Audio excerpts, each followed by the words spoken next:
Hey there, everyone. Thank you so much for joining me on today's episode of Peep into Education. My name is Kylie Elizabeth, also known as the Virtuoso Educator. And on today's episode, I have Claire Thomas, who's coming from New Jersey. And Claire is an educator and advocate for early learning with over 10 years of experience in the field. She holds a bachelor's degree in psychology and a master's degree in teaching. And she's also taught in various settings, including private preschools and social service agencies and public schools. So on our conversation today, we're going to talk a little bit on the importance of early literacy, the state of education in relation to our literacy crises that we're having here, as well as touching on some of the teacher and other educational and professional services that are offered in the public education field. So I'm going to bring in Claire and we're going to have our conversation. Hello, everyone. Hi, Kylie. Thank you so much for having me. Like you already said, I have been within the realm of education for the past 10 years. Actually, it's been a little bit more than 10 years, since 2011, and I've been loving it. I've held a bunch of different roles. I have worked in private preschools. I have supported families through a social services agency. And I also taught kindergarten and first grade within the public school system. And I recently just left to run my own business, Early Intellect, where I support families at home with early literacy. And I currently also work at my local university, a local university here in Jersey, where I am supporting teachers. I am a field team member, so I'm going out into the field and observing teachers who are in training. And I also coach the first-year teacher and do some professional development for teachers who are within their first 3 years of teaching. And I have been really enjoying all of the work that I've been doing and all of the work that I've done within education over the past few years.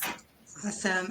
Thank you so much for doing all that you do in this world of education. And I just want to give like a quick shout out. Those that know that I cover some career and technical ed programs, Claire had shared that she, fell for the world that she's in because of her high school program that she was in for her early childhood education program, and is still in it all of these years later. So thank you so much for all that you're doing, and definitely want you to just kind of shed some light a little bit on your background and kind of maybe a little bit of your experience on education. I love to hear a little bit about, what really got you involved in that world, and anything you'd like to share, and then we'll go into our topics of discussion. Yeah, so like you just said, this actually started for me when I was in high school, in my senior year of high school. The school that I was attending had a co-op program where if you were a senior, you had the opportunity to go to school for half a day and then have a job for the other half of the school day. And so that is actually how I got started. I started working at a private preschool during my senior year of high school. And that completely made me fall in love with just early development. I was learning so much while I was there. It was to the point where I even ended up changing my major when I went to college because I was very set on biology. So I was a bio major when I first started, but I continued to work in that same preschool and I started to fall in love with just early childhood. And I ended up changing my major to early childhood so that I can pursue a career in that field. It did not end up working out for me with in undergrad, which is why I graduated with my bachelor's in psychology. The praxis had me in a chokehold. I just was not able to pass it. And so it came to a point where it was like I was done with all of my core classes, and it was going to hold me back another year if I decided to wait and retake the praxis. And so I kind of just let it go and ended up graduating with my bachelor's in psychology. And then I ended up getting my master's in teaching, and the route that I went, I don't regret it at all. It's definitely been a learning experience. And I feel like all of the experiences leading up to that point were definitely needed and necessary, and has helped me to become the educator that I was, the educator that I am now. So I'm still grateful for the way that everything came about. Absolutely. And, like I shared with you earlier, I think nothing in our world of education is 100% straightforward, and I definitely felt that with that praxis test because I've been trying to complete a second principals exam, and I was so upset because I missed my last one by 2 points. I was like, you have to be kidding me. So yeah, I definitely felt that frustration. If anybody isn't understanding what we're talking about, the praxis exam, especially for early educators, is you're taking kind of a test, basically an exam around the different contents that you would be teaching, and you have to pass with, depending on the state you're in, you have to pass at a certain number. They give you a score, and then you have, did yours have the multiple choice plus the written assessment or just So I multiple did choice? not have a written assessment Okay. when I was initially taking it. It was just a multiple choice. Yeah, and so depending on the state, a lot of the practices are mostly written assessments, but like the principal exam for me was it was multiple choice, and then you had a whole written component. And so I kind of got dinged on the written side, and I'm like, oh, it's kind of opinionated. So we're not talking about me today though. That's that. So for those of you who are interested in getting in teaching, just know that you have your final test really at the end of your practicum and your teaching experience before you're like, yeah, you can be a formal teacher. So those routes that we have to take, it can be a little draining on us, but that kind of just keep that in the back of your mind as adults. This is what we're asked to do, but we ask our children to do this all year long. And so if we're not good test takers, or if we have issues with the tests because of the way that the wording of the questions and kind of all of those things. So that is not our topic today, but I love that you brought that up. And I think we should Yes. definitely talk on that on another time. But yeah, Yes. so why, what really brought you into the world of focusing on literacy, especially around early childhood and literacy? So focusing on it actually was an accident. When I started teaching kindergarten, I just fell in love with teaching phonics. I fell in love with teaching the alphabet. I just had so much fun doing it, and I wanted to learn more about it. I wanted to learn more about how to just make it more effective and more fun for my students. And it just was my favorite part of my teaching experience. Every day I looked forward to my ELA block. I looked forward to my read alouds. I looked forward to teaching the alphabet, to teaching students how to read. It just was my favorite part. And so I took that and I ran with it. And it was easy to do. And especially within the last couple of years, I've just realized the importance of it all, especially like within the last 2 years, learning about just what's going on right now within the US in terms of literacy, how so many students are struggling. So many students, I believe the percentage is 66% of students in the US, fourth grade and above, are not reading at a proficient level. And we have students who are in eighth grade who are not reading at grade level. We have students who are in high school who are still struggling to read, who are reading at a first grade or a kindergarten level. And so I've just learned the importance of literacy and the importance of those foundational skills.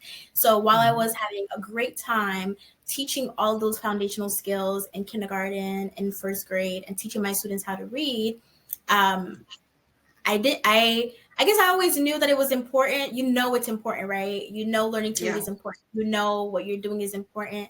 But once I was seeing the statistics, I was realizing just how much it was needed, and just it just called out to me. And now I'm like, Yeah. okay, I have to, like, what can I do? What can I do about these statistics? How can I make a difference? And for me, that was starting to talk about it online. That was starting to let parents know exactly what they could do to help support their kids so that they don't fall into those statistics. Because Right. what those same statistics tell us is that if there's early intervention, if we start early, if we address all of those issues, all those struggles early on, a difference can be made. The students can get back on track. But if we wait, then there's a very, very slim chance that they're going to get back on track. And so that's why I focus mostly on beginner readers and early readers, because that's when the difference can be made. Right, absolutely. And it's so important. This is why I really advocate to in a lot of my conversations is, especially with our littles, it's important to do at least 20 minutes a day, at least 20 minutes a day of reading with them. But as they're getting older, you gradually encourage those minutes of reading. But there is a practice and there is I guess you would say a more theoretical approach of how you teach literacy, and those foundations are really given to your child, like you said, around the phonetics, so understanding the sounds that letters make, as well as understanding the alphabet, because people tend to not realize there are two parts of looking at a letter. You have the letter, the shape, and they can identify what the word is, but do they know the sound that a can make a or depending on the context in which it's related to and other combinations with other letters. And so the phonetic piece is one of the biggest foundational elements of reading. And so it is really important to kind of understand as a teacher how to teach phonetics to a child in early literacy. So for you as a person who provides professional development around this area, what are some things that you see teachers struggling with around those concepts, and how do you approach those and kind of give the appropriate resources to, teach those correctly to our students? I feel like one of the things that a lot of teachers struggle with is just knowing how to go about it, knowing how to teach it, especially because so many of our curriculums don't include it or only include a portion of what is necessary. And so it's really about still following what the school is saying, still following what the district is saying, what you're being using the materials that you're being given, but making it meaningful for the students. I feel like sometimes within kindergarten, the curriculum might get it right, but then you go to first grade and you go to second grade, and it's just a complete miss. So, for example, through the body of research that's been done through the science of reading, we know that phonemic awareness is the number one predictor in early reading success. We know that students need phonological awareness. But if you look in many different curriculums, in a first grade curriculum, those pieces are missing from the curriculum. So much of what we know that children need to learn how to read is missing from the curriculum, or teachers are being told to do the exact opposite. And so I do feel like it is a constant fight to, do what you know, but also follow what you're being told by the district, follow what you're being told by your administrators. And I think that it doesn't always help that some of the people who are in charge of choosing the curriculum, some of the people who are in charge of telling you what to do, some of them have never been in a classroom, or some of them have no idea about how to teach reading. They have no idea what phonics is. So if you ask them, what is phonics? What is phonological awareness? They can't answer you, but they are choosing the curriculum that you're going to be using to teach the students. So I feel like one of the things I've been seeing with the teachers that, I talk with, the teachers that I work with, is that they're trying to find the balance of doing what they know, the balance of following research versus what they're actually being told by the district, by their schools, by their admin. Yep. And that you make a huge point, and this is again. So in the previous conversation with my guest, we were talking on the importance of people being in the room who knows, knows the material, who knows the research behind certain curriculums, and then that the correct type of curriculum is being embedded in, and not just being picked and choose by a random person who who isn't even in the world of education, let alone understanding what the concepts of phonetic awareness is. And I I really learned the foundations of phonetic awareness and just understanding how phonics works through my music program when I was going to school. And I took a diction course, right? So I learned English, Spanish, German, French, and Italian on how to say and speak the words with the correct dialect and dictation and using phonetics in that language. It's not that I could read the words and understand what I was saying. It was more of I understood how the sounds and the combinations with the letters and how to speak them appropriately. And so for any language, but especially with English, it's really important because we know the English language is very difficult, especially when it comes to spelling. But that, kind of gets a little bit away from phonetics, but it does kind of go in hand because if you know the sounds and you know what the sounds that the letters make, then you're more inclined to be able to spell them out correctly. And so you make such a huge point with that, with people who are picking those curriculums that definitely know what they're talking about, and I think that that's a foundational issue. What else have you noticed? I guess as far as you working with the teachers, what are some other maybe within the classrooms as you're doing? You mentioned you're doing induction coaching, so for new teachers that are onboarding or within a couple of years of their start of teaching. What are some? I guess I won't say concerns, but what are some things that you frequently have to touch on with those teachers to help them understand some concepts in early literacy?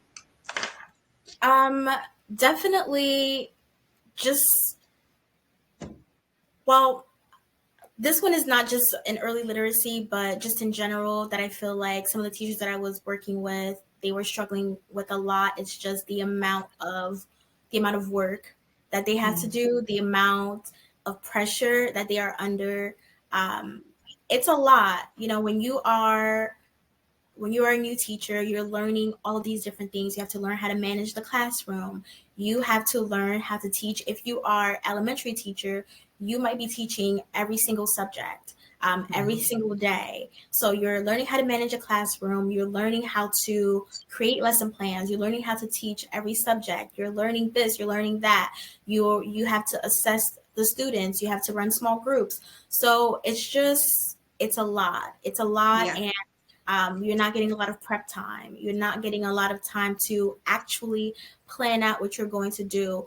And so what we were finding is just that the expectations around what the new teachers, or just teachers, everyone has to do, it's ridiculous. And I think a lot of people left the profession within the last couple of years, partly because of that. We have all of these expectations, all of these things that are put on us with minimal support. So some of the teachers, their schools had basically zero support for them. It was kind of like, oh, you're brand new at this. We know that you have all these things to learn, but here you go, Mm-hmm. just, go forth and be, and just Yeah. not answering questions for them, not giving them the actual tools that they need, which is why it's so important, so important, that if you're studying to be a teacher, when you go on these interviews, you're also interviewing the schools. You're looking around, you're trying to get a feel of the teachers. You're asking them about, well, how does admin handle this? How do they handle that? Especially for me, because I came from a very supportive school. So now working with other teachers in different schools, I'm like, what? They're not helping you with this. They're not helping you with that. That's crazy to me, because like within my first year, my principal was coming into my classroom, and she was helping me. If like I was in the middle of teaching and I was messing up, she was there to support me. And one of the teachers that I support now, she's at the same school that I was working at, and she's getting the same treatment. So the principal is coming in, other coaches are coming in, people are actually supporting her, versus some of the other people who are in different schools. They're getting no help. They're struggling with this, they're struggling with that. They're asking for help. They're verbalizing, I can't do this. I can't do what you're asking me to do, and getting zero support. And I Yes. think that's a huge thing right now, where teachers are being asked to do so much and being given so little time to do it. And that's one of the things that actually always bothered me about education. It's just, well, not just education, but just being a teacher at this day and age, is the fact that I always wonder, like, do you know what you're asking me to do? Like, there's no Yeah. time to do it. There's zero time to do it. I have three 45-minute preps. Can this fit into those 45 minutes? The answer is no. So Mm-hmm. why are you asking? And I think a lot of times what I always hated is the expectation that, oh, they'll do it after school. They'll do it before school. They'll do it over the weekend. Mm-hmm. There's this urgency. There was always this urgency. I'm giving this to you. It needs to be done right away, but I'm not giving you any extra time to do it. I'm giving you this small window and it must get done, and you will be punished if it doesn't get done. But Mm-hmm. no tools, you're not being given the correct tools to help support you to get that done. So that's Yep. just like another issue that has just been common. And, my advice is always do what you can with Mm-hmm. what you're given. Um, Yep. it's very hard, especially as a new teacher, because you want to do the right thing, you want to best support your students, you want to do all the things, but there's just no time. And so a lot of them, they are coming in at 7 o'clock, leaving the school at 5 o'clock, spending their lunch break prepping for the next class. Like there's not enough time in the day to do what is being asked, and that's why so many teachers are burning out. Absolutely. And you said so many like key points in that. And that's the big question is like, do you know what you're asking me to do? And I do, it is well known that schools have these weird like timelines and time frames of things. And I feel like every year more and more is getting added on to the plate of educators, but the end result is still the same results that everybody was seeking for, which is going to be your standardized testing scores, Mm-hmm. really at the end of the day. And so when you're asking people to constantly change curriculum, or you're asking them to constantly change the way that they're operating within the schools, and without the support of, hey, I'll give you this day off if you want to go, do this professional development to understand what it is that I'm asking. But like you said, with the shortage and people leaving the field, that there's not people to cover a teacher who needs to leave the classroom to go get the appropriate professional development to help understand and complete those tasks that administrators are asking educators to do, or there's just not the support, and like you said, I came from when I was teaching at the high school, our high school was pretty nicely covered, I would say, with support, as far as subs, and as far as, if I needed to take a day off for professional development.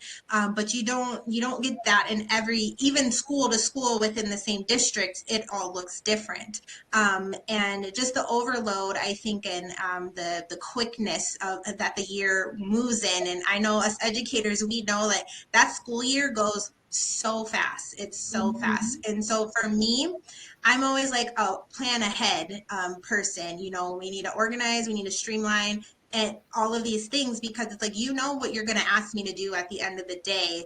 And for me, as within an administrator role, I should have all of these things mapped out for the year of, this is when this professional development is. This is when I need people to cover for my teachers. This is the time frame I'm going to ask my teachers to do X, Y, and Z, and therefore set a plan so we're all prepared on these things that are to come, but then we're not overwhelming everybody within a week to say, oh, and we got to get all this done because you didn't mention it before, you didn't say anything.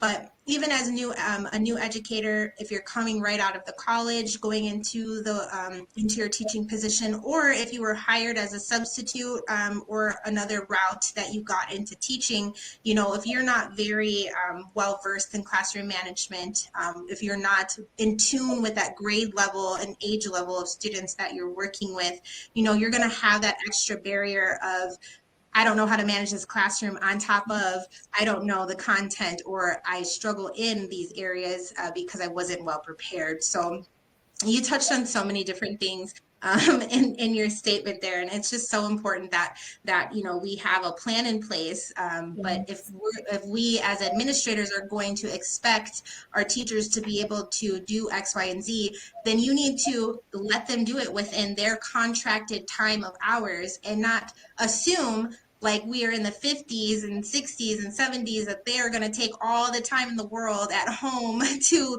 plan and prep. We should be offering that time to them during the day, especially the hours that you are paying them for, because no other position that any of us go into will we be busting our butts the way we do outside of our work hours. And it does really go to show that educators really are, a lot of us are highly invested in the work that we do. We want to be well prepared. So of course we take that extra time before or after school, over the weekends to do that, but we shouldn't have to, because we all are human and we all have lives to live. And most of us, we have our own kids and families to deal with. So hey there, everyone. Thank you so much for joining me on today's episode of Peep Into Education. My name is Kylie Elizabeth, also known as the Virtuoso Educator, excuse me. On today's episode, I have my returning guest, Claire Thomas, who is coming from New Jersey. And Claire is the founder of Early Intellect. She is an educator of over 10 years and an advocate for early learning. She's a mentor to new young teachers, and as well as an early childhood literacy resource provider. So on our last conversation, which I have yet to share, but we're gonna sync them together. We gotta love technology, because I was having a lot of tech issues that day that we had spoke last. So Claire's come back tonight to kind of wrap up our conversation, and then we're gonna kind of expand on some new topics since we last discussed.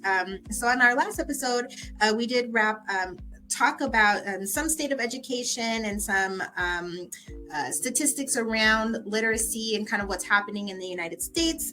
And then she gave us a little bit of her background. So I'll just let her reintroduce herself just a tad bit, just make sure we got everything in there. And then we're going to get going on our conversation today about parent-teacher conferences, some more information around literacy data and that we're learning around the United States. And then just kind of get into some other concerning issues that kind of come up around narratives of education and of being a teacher and an educator.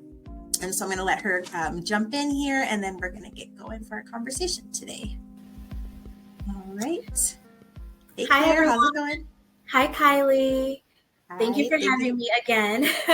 Absolutely. Thank you so much for joining me again. And hopefully, again, on today's episode, we shouldn't have too much of our technology problems. But again, it is what it is. So we're here, and go ahead and allow you just reintroduce yourself. So again, that the viewers know who you are, and we'll get going into our discussion. Yes, so I have been within the realm of education for a little bit over 10 years now. I've held different roles. I've been an assistant teacher. I've been a lead teacher in private preschools. And for the past 4 years, I was teaching within the public school system. I taught kindergarten and first grade, and I recently transitioned out, and I have now been working with new teachers in a variety of roles. I support student teachers in their field work. So I go out, I do observations with them. I was teaching a literacy course to a group of future teachers, and I also support first year teachers through coaching as well as professional development. So that's kind of what I've been doing within education. And I also have an educational company, Early Intellect, where I support families with early literacy at home. So supporting them, families with beginning readers, supporting them in knowing exactly what to do to support their child. Yes. All right. Thank you so much. And so you can find Claire online and social media at Early Intellect. And then again, I'll be sure to tag her contact information in the comments or in the description section of the YouTube channel. So we are going to kind of kick back off. Claire, I'll let you kind of talk about again the statistic that we were looking at around the literacy data in the United States. So it was like a 60% statistic. Let's start back with that, and we'll kind of loop back into what we were also talking about earlier today. Yes, so we started talking about the fact that 60% of American fourth graders are not reading at proficient level. So they're Mm-hmm. reading below grade level. 60%. That is an extremely high number. And Mm-hmm. we kind of started talking about the fact that we're now experiencing a literacy crisis, but it's not a sudden literacy crisis. This has been going on for a little while, but now a lot more attention is being brought up to it. And what I find really interesting is that even though a lot of these districts, a lot of the people making the decisions, they understand the fact that yes, we are in a literacy crisis. We have fourth graders who are reading at a Mm-hmm. kindergarten level. We have eighth graders who are reading at a kindergarten first grade level. Like that's absolutely not okay. Right. But not a lot is being done to help stop that. We're talking about it.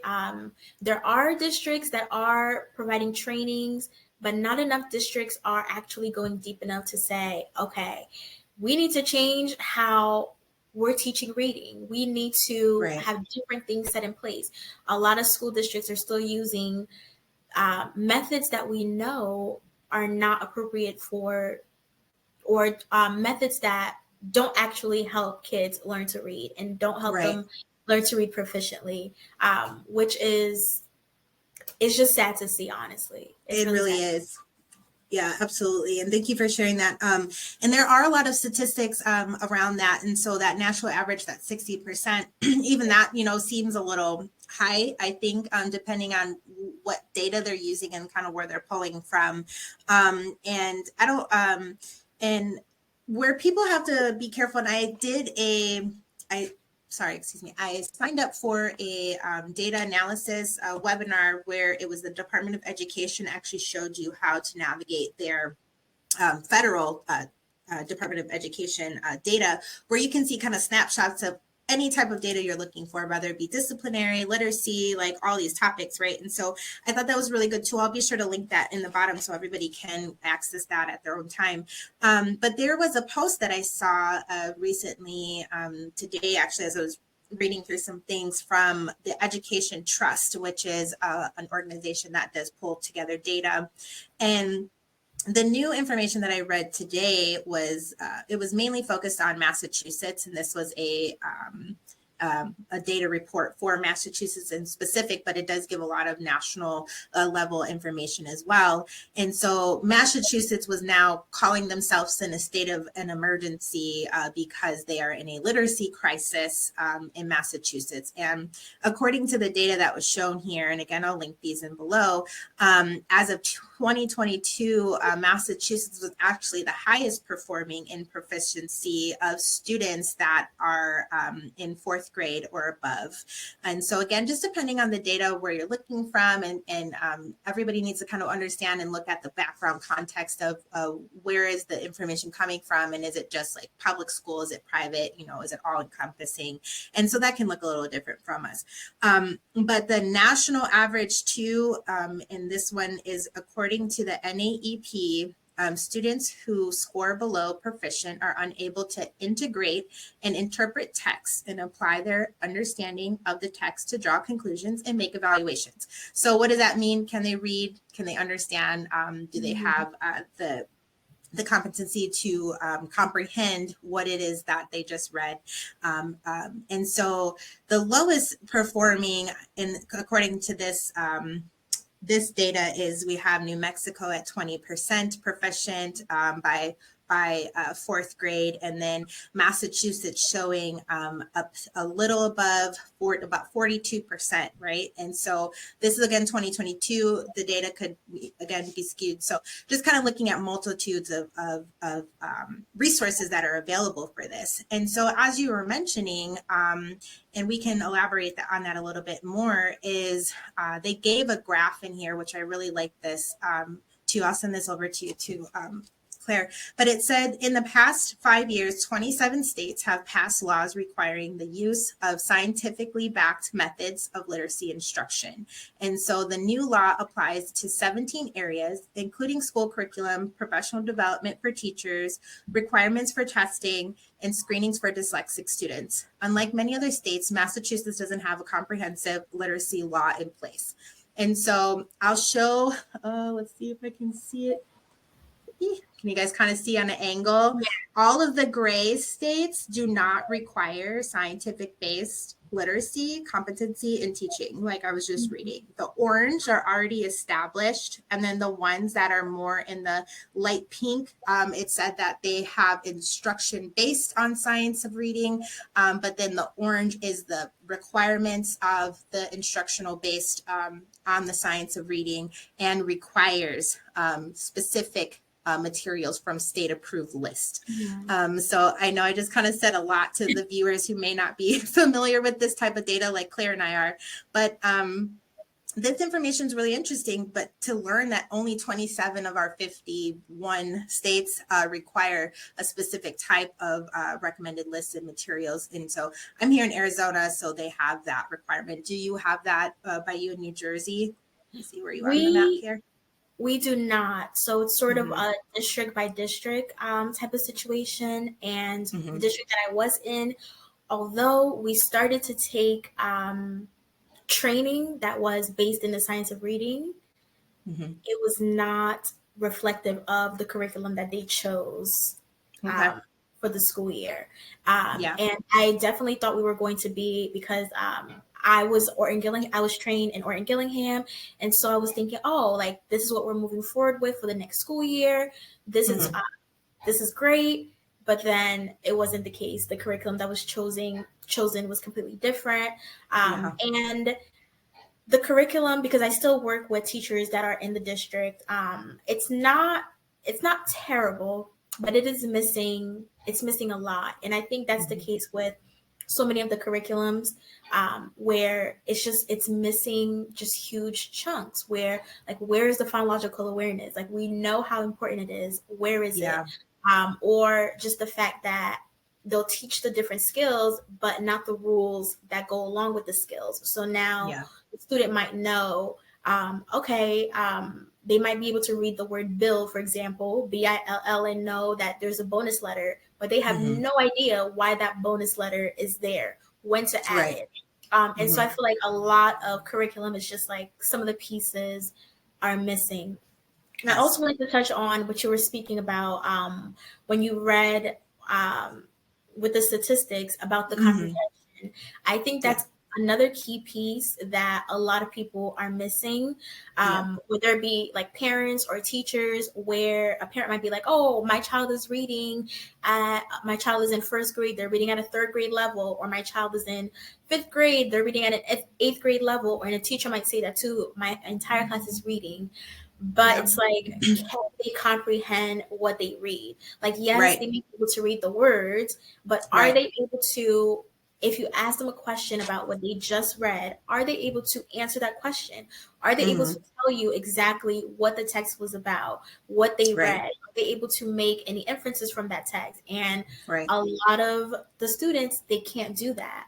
So if your child can't comprehend what they read, then they're not actually reading at that level, at that grade level. Right. And they're not listening. My daughter struggled a little bit with reading comprehension. She does have ADHD. Not saying kids can't have reading comprehension with ADHD, but that does play a lot in her focus and memorizing, right, what she just learned. And so kind of based off of elaborating off of this document that I'm reading, it talks about decoding. So the ability to apply sound and symbol relationships to read the word. So we also call that as phonetics. And then times and multiply that by the language comprehension. So the ability to understand spoken language, right, equals reading comprehension.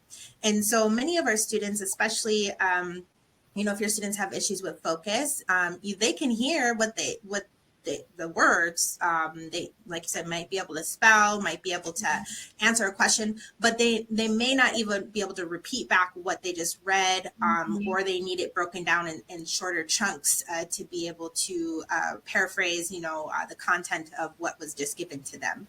And a lot of people may recall doing these passages, when we were in school on our standardized testing, you would get like a full 1 page or 2 page piece to read. I'll just call it an article to read and or a passage, and then they'll say, okay, at the end, answer like these 10 questions about those first like 2 or 3 pages that you just read. And so if our kids one have poor reading skills in multiple areas, like they can't decode or read if they're only getting through the first paragraph of that passage and not, even completing the whole thing, that can be very difficult in a testing situation for them as well.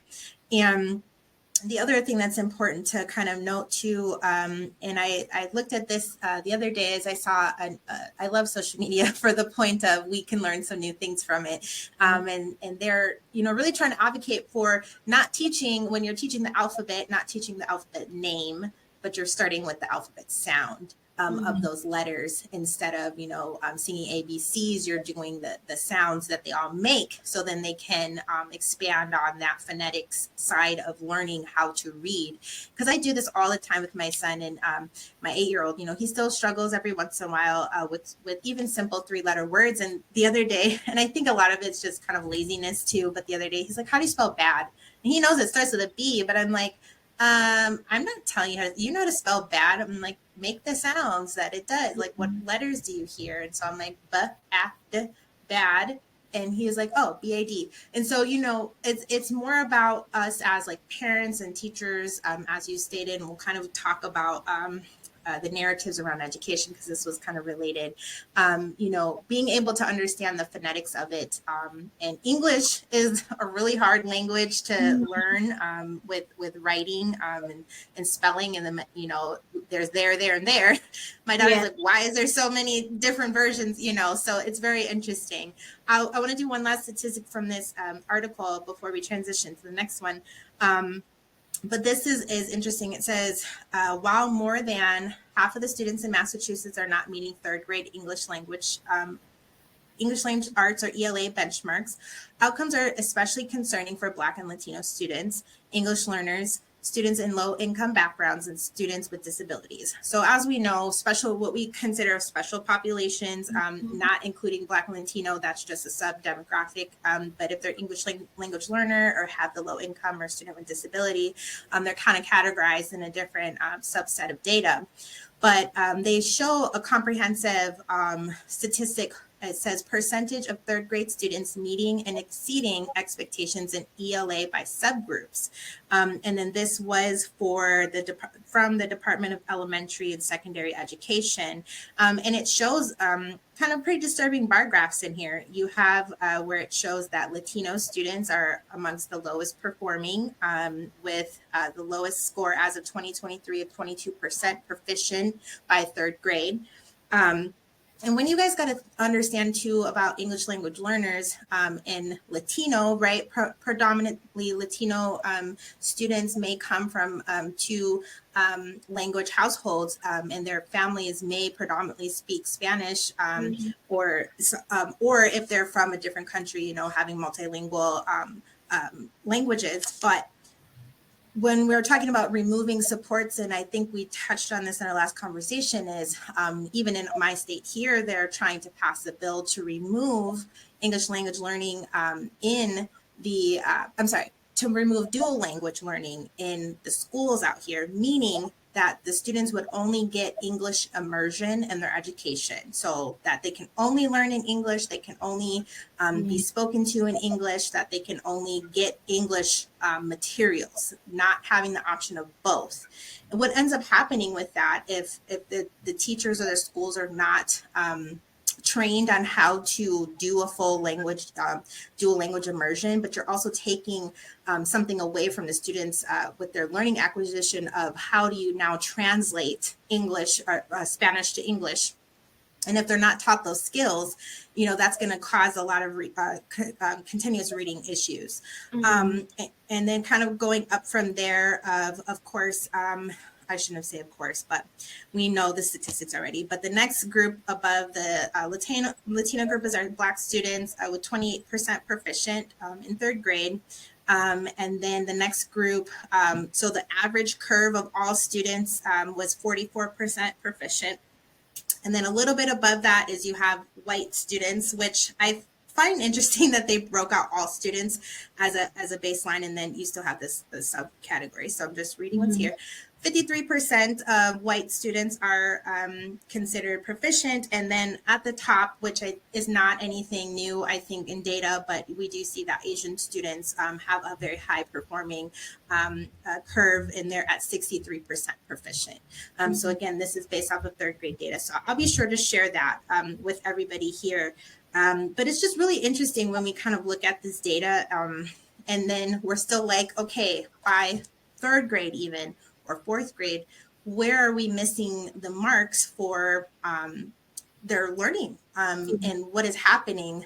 So my question to you, Claire, is like kind of based off of your expertise and you working within this realm, where do you think, or what do you think is being missed in the earlier learning years, pre-K, K, up until that third grade time? And why are we still seeing this data and the numbers dropping over time? So I definitely think that whatever's being missed is not being missed in third grade. It's not being missed in fourth grade. It's definitely being missed in the earlier years.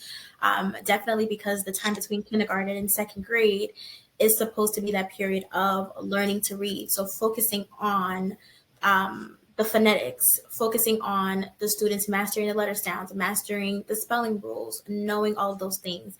And a lot of that is just not happening within kindergarten and first grade and second grade.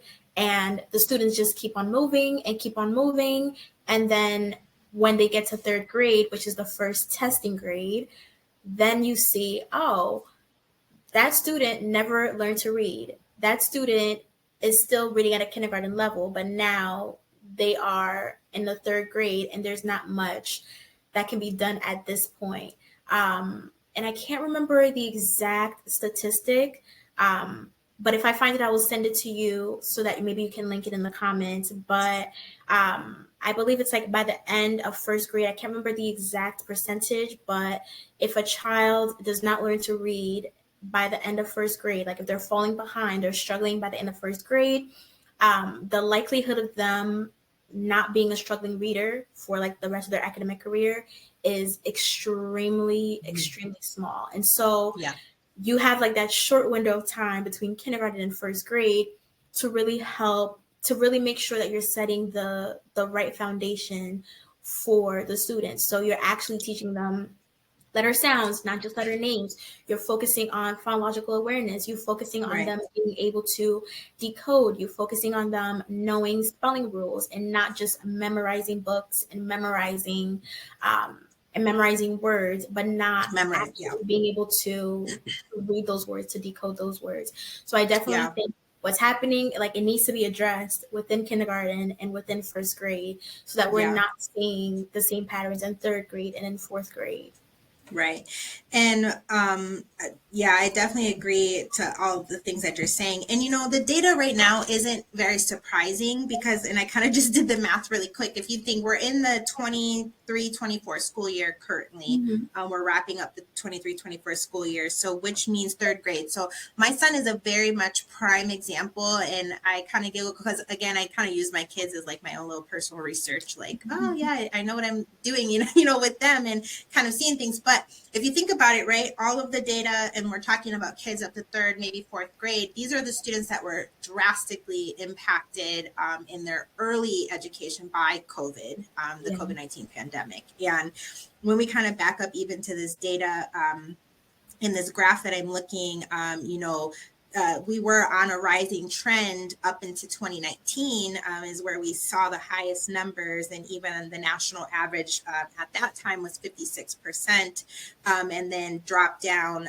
to 2023, and now we're at 44%. So so we went down about 12% average across the U.S. From the pandemic, and we know the effect of the pandemic was rough on all students involved. But again, you got to think about kindergarten, pre-K, first grade, second grade, and any of those really early primary years that, like you said, if you're not proficient in your phonetics, in certain reading fluency skills, and you're not getting that rote routine of learning these types of things, it does make sense that the data is a little bit lower right now. And now we're seeing what's the trend of trying to get that back up. Mm-hmm. And so what some people too need to realize is what most states did, and this is where I think we have a big problem. What most states did after COVID is or even during COVID, you will not see an average like data testing, like if you're looking at a school report card and to understand like how do this by schools and even sometimes by state, how are students performing, because we didn't do many assessments during COVID in the 2021 school year, sometimes 21-22 school year. And so even though they didn't do assessments and say like the benchmark was here in 2019 and then in 2020 they wanted to start testing again, but they expected the students to come up to here when they were here, but now they're going to be back down here because they missed so much learning.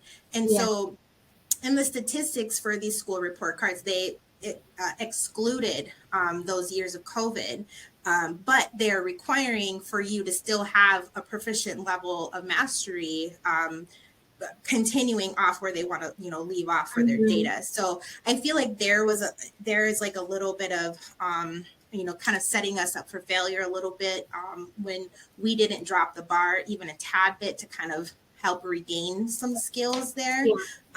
And like you said, what are we working on, and what curriculum are we working on to then make sure that we're mitigating and utilizing the right procedures and techniques and Mm-hmm. skills to then teach these kids, or even help them catch back up. Yes. What is kind of continuing with this a little bit, what are there any specific resources, maybe even for older kids, maybe the oldest that you've worked with, is there any types of I kind of caught you off guard with this one maybe, but type of reading tips or tricks up your sleeve, and if you or something off the top of your head that you're like, oh, maybe even start here if your kid is behind, or we can also include it later too. Okay. So if your child is behind, if you see that they're not reading where they're supposed to be, I would definitely, my first recommendation is to make sure that they're getting assessed so you can know exactly the skills that they need additional support in. So that's the very first step. So you can ask their teachers, you can go online and type in like first grade assessment, third grade assessment, fifth grade assessment. So you have a starting point, because I think for a lot of parents, the mistake that I see them make is they're just like, oh, my child is falling behind. Let me look up activities that I can do. And they're just doing all different types of activities. And none of them are targeting specific skills that their child actually needs. So first thing is to make sure that you are like addressing the specific skills that your child needs. And that starts with assessing them. So you can ask their teacher for even a copy of the assessment that they might be using. And that way you can do it with them at home, or just the results if they had a current assessment, like a recent one, or if the teacher just for whatever reason is not willing to give it to you, just go online and you can search up like literacy assessment for third grade, literacy assessment for fourth grade. That way you know exactly the skills that your child needs. Or if you're confused about what your child should be learning, I always recommend looking up the state standards. It tells you what your child needs to know in that grade level. And then okay, my child definitely is not able to do this, so this is something that I need to work on. Or my child can do this. I don't need to focus that much on that. I'm going to focus on a skill that they need additional support in. So definitely always start with figuring out exactly where your child is. Next thing, especially when it comes to literacy, is to make sure that you yourself know the skill.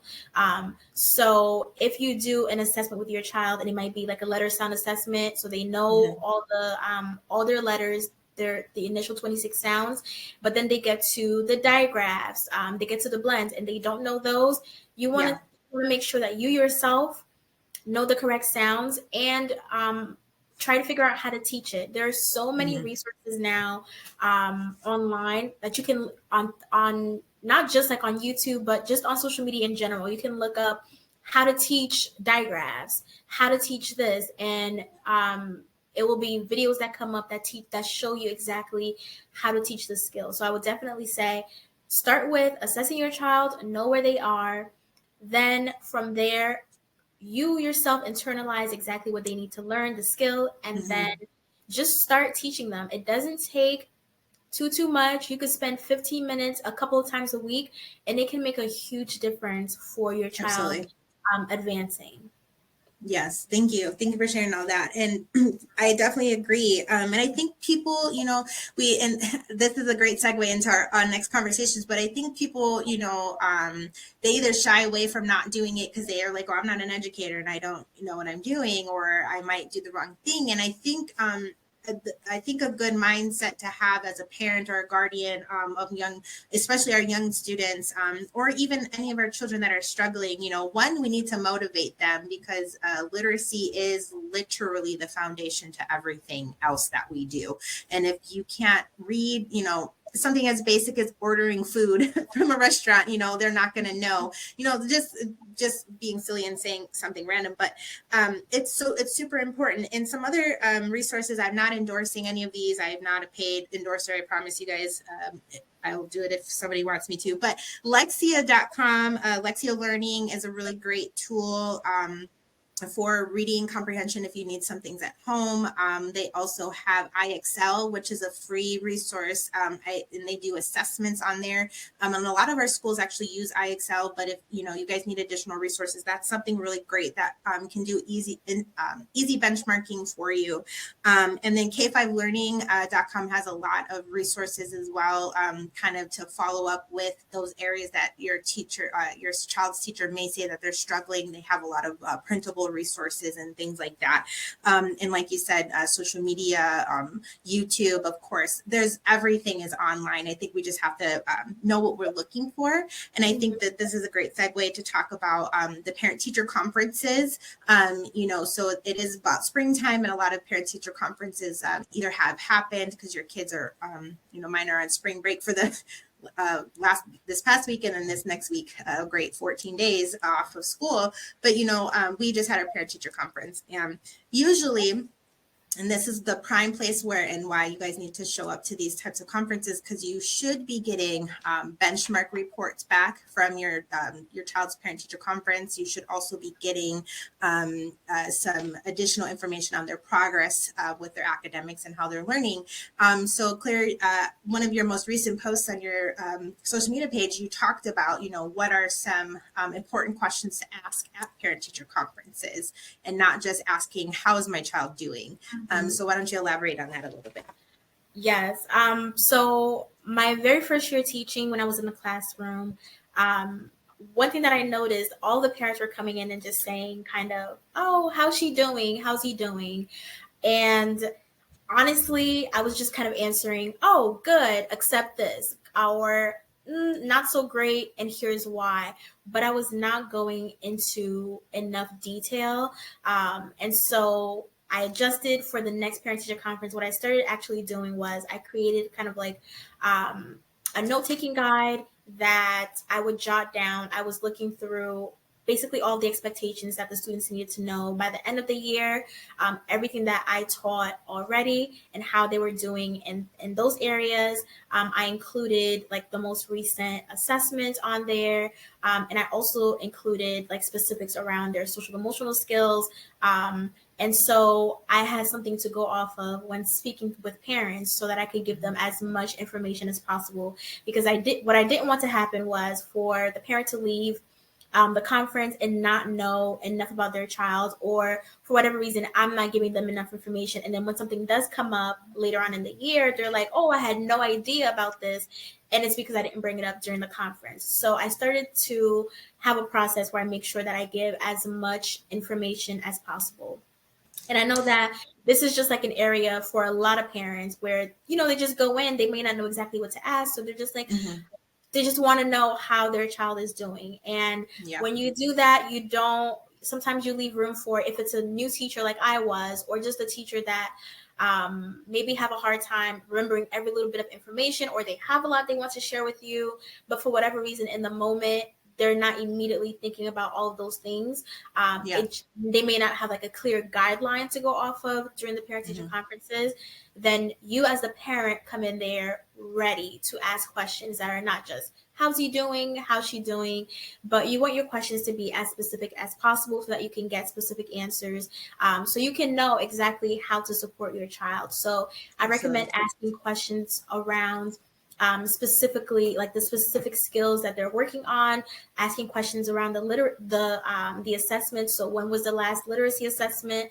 When was the last math assessment? How's my child performing? Are they are they going to be meeting the benchmarks by the end of the school year? Yeah. What specific areas do they need support in? What are some things that I can do at home? And I recommend like asking a specific number. So what are 3 things that I can do at home to help support them with this skill? What are 3 things that I can do to help support them with that additional skills? Also, always ask questions around beyond their academics. Yeah. So your child's teacher might have like their reports to go off of from their testing, but they may not have anything specific for their social skills, their emotional skills. So you want to ask questions around those too. So how does my child interact with other students in the classroom when they're doing Yeah. group work? Is my child the type to does he go into a group by himself? Does he interact with the students within those groups? How does my child interact with other teachers in the building, other adults in the building? So just making sure that your questions are specific as possible. And one way to make sure that happens is to actually plan out your questions ahead of time. So if you've been noticing some different things at home around their reading skills, maybe take some notes, jot it down so that you can make sure that at the next conference you're asking about that. Uh-oh. It's okay. Sorry. Yeah, no, it's okay. Hold on 1 second. Alrighty, so we're back. Sorry about that. So yeah, so kind of leading off. So again, as Claire was stating with the parent-teacher conferences, and she just gave a very great, detailed questions that you can ask, be very specific. And so when I saw your post about the parent teacher conference and what not to say, I kind of laughed because I did this last week. So on the 7th was both my children's parent teacher conference. So again, I have a third grader, my son, and my daughter who's in 5th grade. And my son's third grade teacher is very because he has an IEP, we do talk a lot about a lot of different things. He gets a lot of resources and a lot of support. So we do keep in communication very frequently. And so when I went to his parent-teacher conference, I got this sheet here that shows, just these are the notes that she gave me from our parent-teacher conference. So as we were going through the data, we also had his IEP meeting at the same time, which was nice. But as we were going through his information, like she said, be specific about specific questions that you want to know. And it's okay to ask as many. A lot of parent-teacher conferences are only, tracked for 15 to 30 minutes. But if you need more time, ask more. And if they are really in a hurry to get you to the next person, or they need to get to the next parent, they'll kind of wrap it up. But you can also ask for, an extension on, hey, can I stay and wait? Or can I talk to you later about something? But you guys don't need to wait to a parent-teacher conference to ask for any of this information. As a parent, you have the right to this information every day if you ask them for it. And so what she did give me was some goals on some areas to work with him. And, again, talks about strengths and where he's doing good. My son and his behavior was a little difficult in his first couple of years because, again, we're going back at the data. My kid is a product of the COVID-19, lockdowns and receiving all his IEP services via video through live I can't even think we're on a Zoom call through Zoom calls, and so he didn't online technology was a disservice for what he needed as a student. And by the time that he actually got back in person during the end of kindergarten year, it was a really big game of playing catch up even from that first half of the year for him. And so, yeah, it's really important that, we, again, ask specific questions, because I did do that with my daughter's fifth grade teacher. I said, well, how's she doing? And she's like, oh, she's doing good. And like, you could see that she didn't really want to say much else. I'm like, well, what? And then I asked, I was like, well, what does that mean? Like, is she doing good in math? Is she doing good in reading? Like, like, how's her behavior? Like, all the things. And so, she kind of broke it down a little bit more. But what I also want to be careful is when teachers are saying they're doing good, I think another appropriate question to ask is my child on grade level? I think that is a big determination of understanding, based off of their benchmarking and testing, which you may receive this data, but are they actually okay with grade level content for what they're in? And, she's sitting here telling me she's doing great. And I learned all these things about her being a leader in her math class and doing, students going to her for, math questions. And then I was like, oh, that's awesome. I'm like, so she's on grade level for math? And she's like, oh, no, she's still behind. And I was like, what? So I'm like, so she's doing good. She's making progress, but she's still behind, right? And so that's what I think is important for us to know. And I think too, and Claire, I don't know if you recognize this, but a lot of schools got away from homework and sending homework home.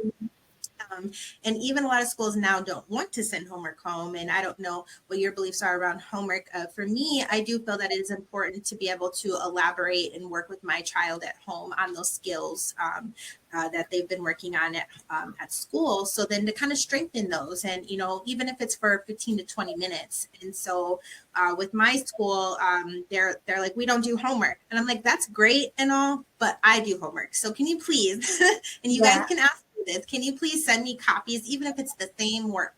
Send me extra copies home. Send me copies of something that you guys are doing. Give me something to work out with my child, because I want to elaborate on that with them. So I am not pro homework. I've always done it because it's been a requirement in my district. I had to provide homework and I had to give a grade for homework. Yeah. But to me, I just think that homework is not equitable always. Because I found that, especially when I was working like with kindergarten, it was just really hard because not everybody has a parent at home at the end of the day to support them with the homework or the time they may spend. So I had one of the parents, she would come to me all the time. She would pick up her kids at 3:00 when we let out, and she was dropping them home with her mom, their grandparent, who did not speak any English. And then she was going to work until like 11:00 at midnight, whatever it was. And so that was not equitable. Like, it didn't work for them. So she would always come to me and apologize and say, I can't do the homework.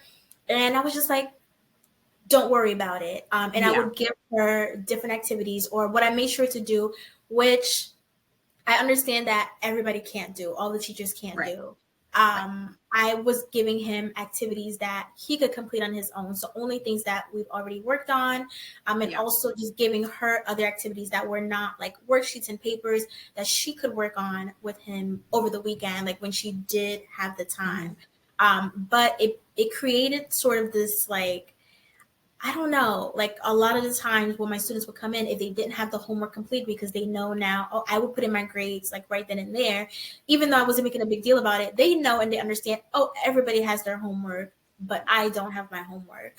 And I didn't like what that created. And I also just think that for a lot of students, homework is not beneficial, because if you are, the teacher typically is going to give one homework for the entire class, and not everybody, and no classroom is everybody on the same level. So you might be giving the homework and you have 5 students who can't do anything that's on that paper. You maybe have 5 students that, okay, this is going to be good for them. But then the rest of the students, it might be that this homework is too easy. Like they are beyond whatever paper you're giving. So really, it's only then beneficial for these 5 students.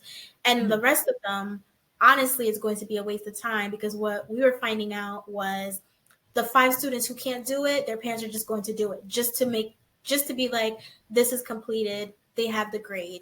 And then the students that can do it on their own, like, it is a review, but if they already have mastered the skill, then at this point it's like, it doesn't matter. What's the point?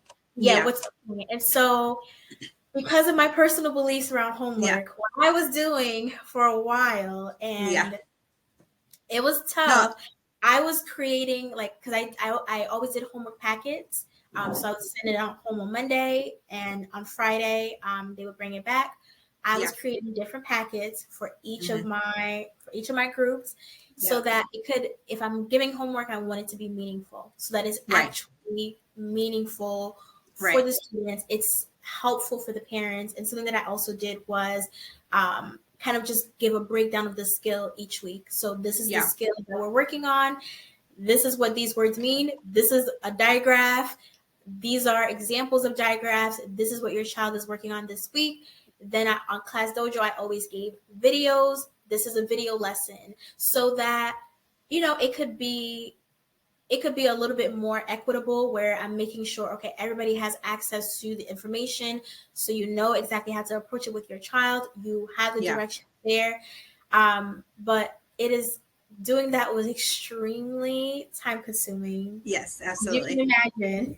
Yes, I know. It was very No, I did it. So I understand why schools are going away from homework. I would not.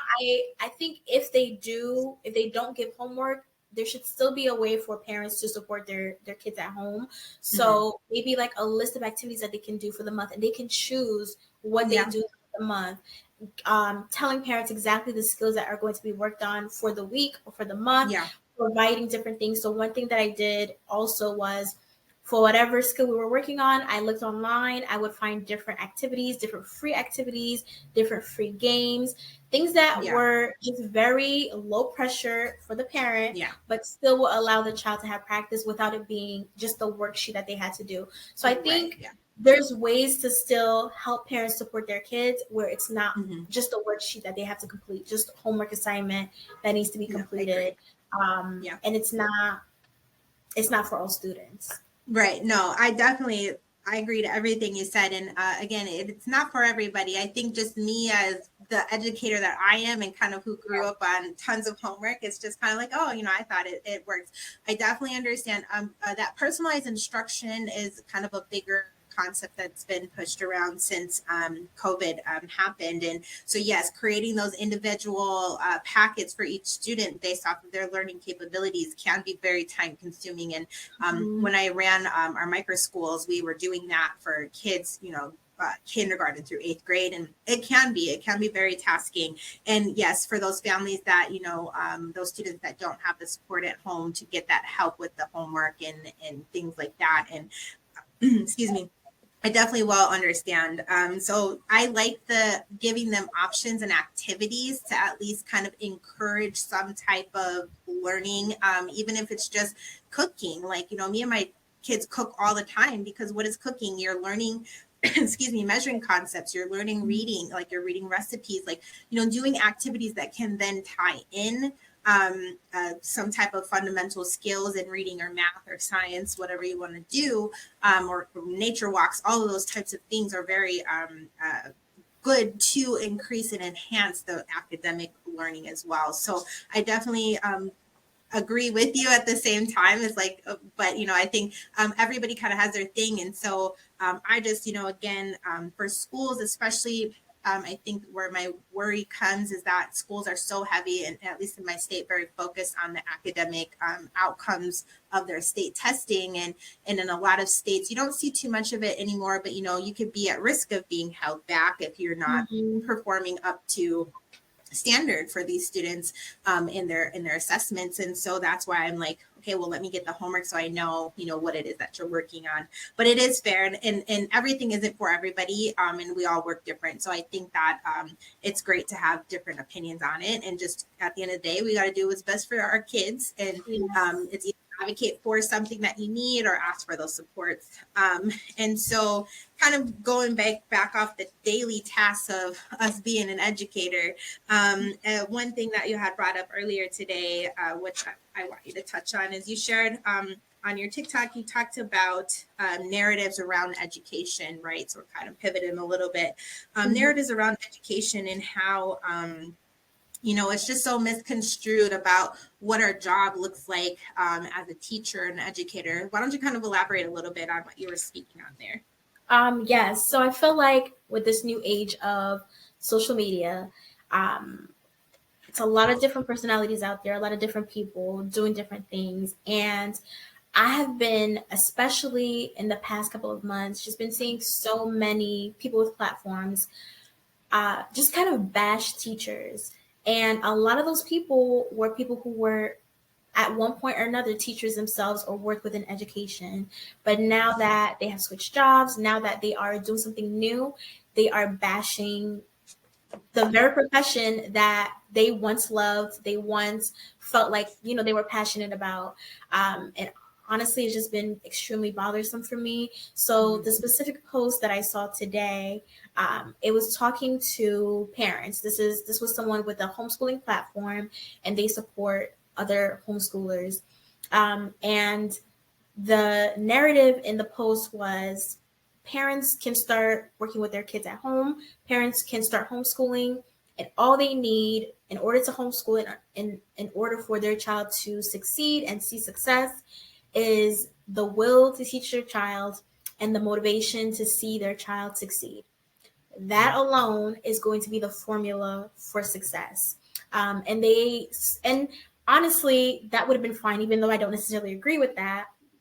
That would have been fine for them to post, except within their caption, they started it off with, we all have had these teachers. We all know teachers who didn't know what they were doing. They were terrible at their job. They just had these degrees up just for show, basically kind of like worthless. But then we all had these people with no degrees that we learned everything from. And I just hate that narrative that I've been seeing so much more of, where it's just like, oh, the teaching, like, you don't need anything to teach. The teachers that are in these classrooms, anybody could be in the classrooms. And we've seen that too with a teacher shortage, where they're just throwing anyone into those classrooms, people with no background in teaching, people who have no idea about child development, no idea about children, are just getting thrown into these positions because I think the narrative is anybody could do that job, but that's not true. It requires skill. You wanting your child to learn and you wanting your child to succeed alone is not going to help them succeed. Like, if you want to teach your child to read, you've never taught anyone to read before. You don't know the correct pronunciation for the letter sounds. You don't know any of the spelling rules. You don't have the skill to teach your child to read. So you just saying, I want my child to learn, I want them to be a great reader, I want them to succeed, that alone is not going to magically make your child know how to read. Right. Now, I do agree that yes, you can teach your child. You can support your child academically. As somebody who works with parents to help them learn to teach their kids, like, yes, obviously I believe that, but I think it's unfair to parents to lead with that narrative that you don't need any skill, you don't need anything. Like, yes, you actually do need skill. You actually do need to know what your child needs to learn.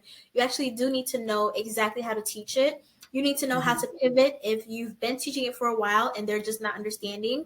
You need to know different ways to approach the situation. You need to know different ways to approach the academics, the different things that you're teaching them. So I just think it's the way that I see that this is going on social media. It bothers me every time I see posts like these, where a lot of times it's people that's been in the classroom. Like, they were in the classroom for years. And at one point, they cherished their jobs. They believed that they were doing good. And now, in no way am I saying that every teacher is perfect. Every school is perfect. We know. If you've ever worked in a school, if you've ever been a teacher, you know there's that teacher down the hall that doesn't really teach, that using outdated methods, right? So we know, just like with any other profession, everything is not going to be perfect. Every teacher is not going to be perfect. Every teacher is not going to always be using the best methods. They need updated skills, but I think it's unfair to the teachers who are trying every single day, to the teachers who are reading research and keeping and staying up to date, who are attending professional development beyond what the district is offering, so that they can brush up on their skills, so they can make sure that whatever they're teaching and how they're teaching is going to be what's best for students, I think it's absolutely unfair to them to get on the platform and say to parents, what they're doing in the classroom doesn't matter. That degree doesn't matter. That anybody could do it. I just think that narrative is dangerous. I agree 100%. And I think, I just got so much in my mind from this topic.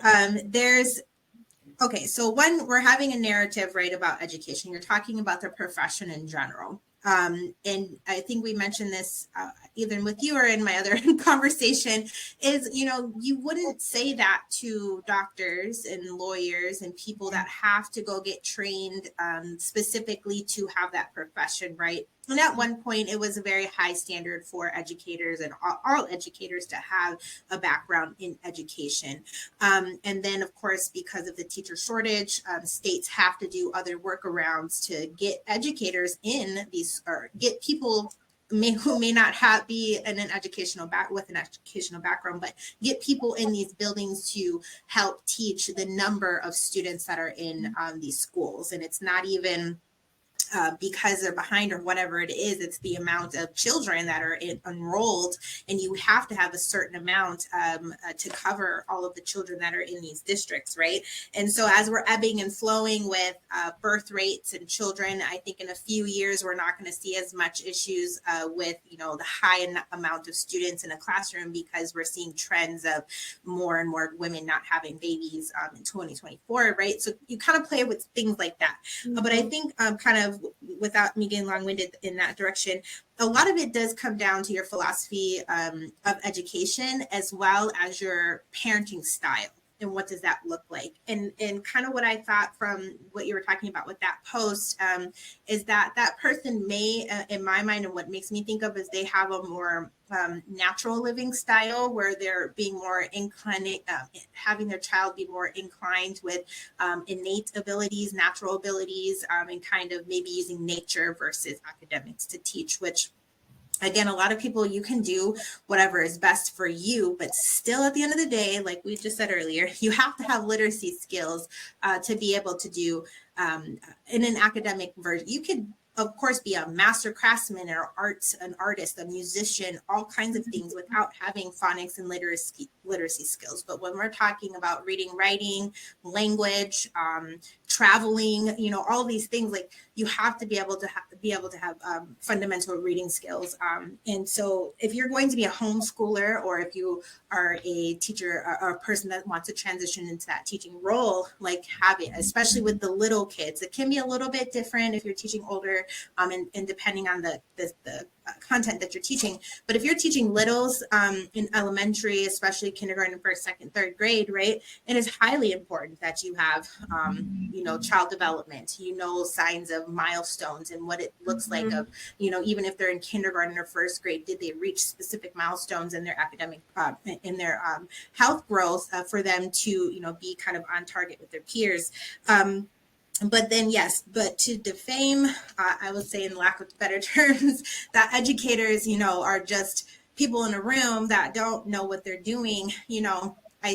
It is hard to say yes or no to that. I think there is, again, a big wave of people that are coming, especially, and we talked about this a little bit last time, but when you're coming from like in high school for the career and technical ed, and you're coming from the industry side, so I'll give, for instance, culinary. So when I taught culinary, and say I was a person who didn't have an education background, I shouldn't use myself, but if you have somebody who's a culinary Michelin star chef, and he can teach these high school students, right, how to run, how to cook. The question is, he's not that he can't teach them how to cook, but does he know enough to understand if these kids can even read a recipe card? Can they put one together? Can they spell? Are they confusing this word for this word, and they're two different types of food? Just, what I mean? So it gets very deep. And so where people are really heavily mistaken is that not all educators, and I'd probably say on the average of what I've noticed is maybe about 30% of our population of teachers are not don't have a formal background in education. And that's off of a study I read a couple weeks back. But it's not fair to say that they don't know what they're doing, because Yeah. most of us, if we have been trained or went to school for education, we have had that pedagogical approach. So we're learning based off of our content, right? So even me, for music and doing music education, you have to learn all the different parts of music. You have to learn instruments. You have to learn how to hear music, how to verbalize music. Like there's all kinds of things, right? So by content area, it can all look different. And so I think when again we're approaching literacy as a technique, I highly agree that they should be trained educators that have the right skills to teach phonics and literacy to our children. And the other thing that I want to bring up is there's always shifts in curriculum. And so I don't know if you've ever noticed this, but you'll get a new curriculum one year, right? And now you're kind of like, oh, I have to revamp the way I'm teaching X, Y, and Z, because maybe your old one didn't work, right? And then you'll start making progress, but then all of a sudden it switches again. And Yes. so we don't get enough time. And that's what I want people to understand, is a lot of educators don't get enough time to utilize the resource before it's then switched over, and now you're starting all over again. Have you Mhm. kind of experienced that? I absolutely have experienced it. So, the district that I taught in for 4 years. And during those 4 years, the only curriculum that remained the same was our science curriculum. Mm. That curriculum did not change, and it still this year has not changed. But the ELA curriculum changed, the phonics curriculum changed, the math curriculum changed each year. Mm-hmm. So yes, I absolutely agree with that. Before Yeah. you actually, like, once you actually get in the groove, you learn it, you're like, okay, I'm ready for next year. The next year, it's something else. That's And something the else. thing that always bothered me was um, we were not allowed to get rid of the previous curriculum. So, Mm. like, my first year, we were using this curriculum. Then it changed next year to another one, but they were contracted with um, that curriculum for however long. And so each year until the contract ended, we kept receiving more copies of everything, more manipulatives. But now we've already moved on to another curriculum and we have to use that curriculum. But Yep. you still have all the stuff from there. You're not allowed to toss it. It has to be Mm-hmm. there. It's just it could be a mess. But yes, Yeah. absolutely. Once you think you got it, you think you're in the Yep. groove, and then boom, it changes. So Yes. I can definitely relate to that. And that's what I really just want people, we have to be careful of our words, right? If you're a homeschooling parent, that's great, be a homeschooling parent, but you don't have to bash the profession because you're leading and encouraging. Now we're still struggling with a licensed teacher. That's going to lead more into this shortage, right? And we're not talking about, oh, be a teacher in public education, but be a formally trained teacher that has the right resources under their belt, and they know the pedagogy, they know the content that they're teaching. You're very strong. And for any skill that you want to learn, having a higher level of academic achievement for yourself, like as an associate, a bachelor's, a master's, a doctorate, it's good to have that, because you're actually going a little bit deeper into even your philosophy of teaching, and why are certain things important to you. But you do get those fundamental skills in classroom management, in the literacy, and all of those different types of things. So if you're against public education and you feel that it's not the best, we know that there's a lot of struggle in public education world, and there's things that need to be remediated. But spreading that people don't know what they're doing, I don't think that's what it is. I think that it's just the constant change that's happening, especially within these last few years. And there's not a chance for people to either catch up or to really utilize that resource over and over again. Until you get it right. And I kind of compared this before. We're already hour in, which is great. But I kind of compared this before with you think about even superintendents or even a presidency, right? It's every 4 years you get something new unless that person happens to be reelected. And so what you often see in education, especially at a state level, is if your school's your state superintendent of education or public instruction gets replaced, right? You got to think every 4 years that new person is coming in with a different mindset, a different type of assessment they want, a different outlook on the education for that specific state, where the past 4 years, they might have finally took about 2 years to kind of get the groove. They were working through 2 years, and then bam, we got a new person. Stop everything you're doing. We're going to go backwards and start all over again. And I think this is where teachers get hurt the most in schools, which then trickle down into our students, because nobody knows what they want to do. And it's okay to switch administration, but you shouldn't have to switch curriculum unless you see that it's not working. And that's where I feel that people put their ego in front of the actual work at hand in our field. So absolutely. And I also wanted to say, this is not to say that people cannot critique public education. Right. It's not to say that they cannot bring awareness to the different things that are going on, and have healthy conversations, healthy debates. Because obviously we know, like it's not perfect. There are so many things that do need to change, and they can only change if we have conversations around those things. But I think when we have those conversations, we have to make sure that we're approaching it in a way where, we're not trying to tear down the people who are basically, like the teachers are now, what's holding education together. So if the teachers decide, all these changes, we're not being paid enough, we're not being listened to, we're not going to be here, then we have a real problem. And so I think it's not to say that people cannot share their opinions and critique the education system and everything that's going on within it. But it's just, there's a way to do that without bashing teachers. There's a way to bring awareness, without bashing teachers and throwing them under the bus all the time.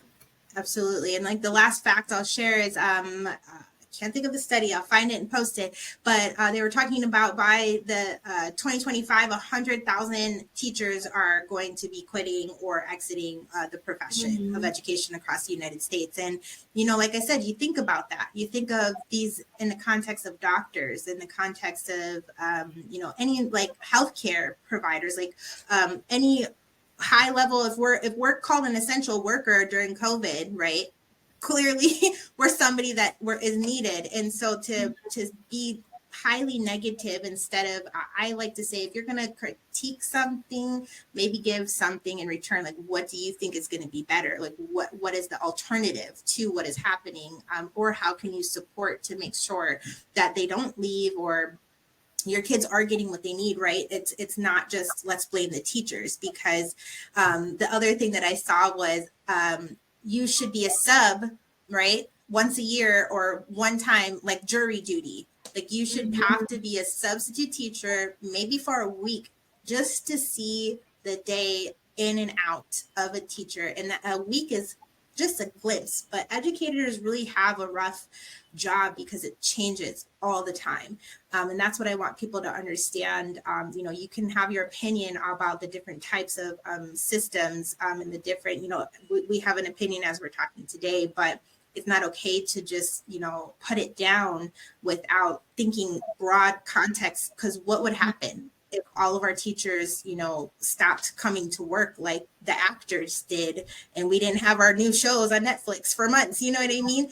Like, what would that do? Like, you would have to be home with your kids if you're in public education, and find childcare, pay for childcare. Like, there's so much into it. So you got to be careful with your words. So, Claire, I thank you for bringing that back up.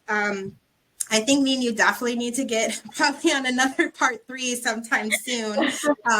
But is there anything that you'd like to close us out with? And also remind us where they can connect with you on social media to get some more resources. Yes. So you can find me on social media, Instagram, TikTok, and YouTube at Early Intellect. I would love to connect with you. I support families with early literacy at home, and I also support new teachers. So if you are a teacher watching this and you need help, you want any type of support, feel free to reach out. If you're a parent watching this and you need help with supporting your child who's a beginning reader, definitely follow me, reach out. I will help you in any way that I can.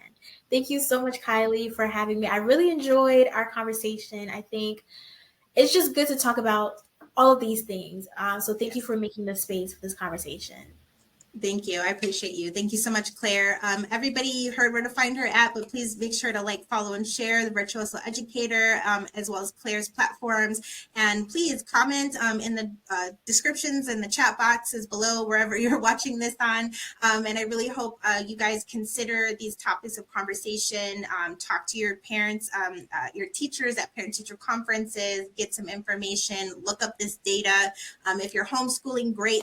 Make sure you have those skills to teach those early literacy foundations to your students. And, let's just kind of pull together here and not discourage the teaching as a profession because it is highly needed as we advance moving forward. So I'm going to close out tonight, but you guys have a great night. Thank you again, Claire, and I'll talk to you guys all soon. Thank you so much.